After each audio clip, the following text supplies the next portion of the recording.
Hello guys, papunta po kami niya na sa amin. Yan, sinundo po kami ng brother-in-law ko. Ayan, ang ganda ng panahon kaya hindi siya gaanong maalon. Ayan, may madadaan kami diyan. Ayan oh, may yung ano nang nangingisda. Yung parang kulay white sa dagat. Yan, panghuli yan nila daw ng pusit or yung malalaking isda. Ayan. Yan, palutang-lutang dyan sa dagat. Panghuli nila. Ayun, malalaman nila yan pag may huli na, pag lumulubog na yung, ano, yung parang white.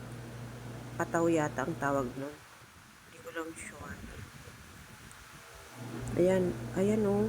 Ayan, may pusit na huli. Yung isang nangingisda oh. Ayun, ang laking pusit. Kala ko niyan taong naglalangoy. Yung pala, pusit. Ayan ang pier ng Aroroy. Ayan oh, ang lapad. Ayan.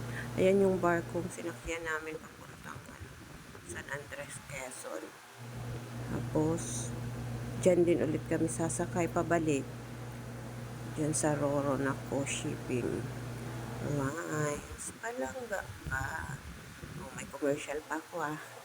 Baka naman, maka-discount. Ayan, ang ganda talaga ng aming bayan ng Aroroy.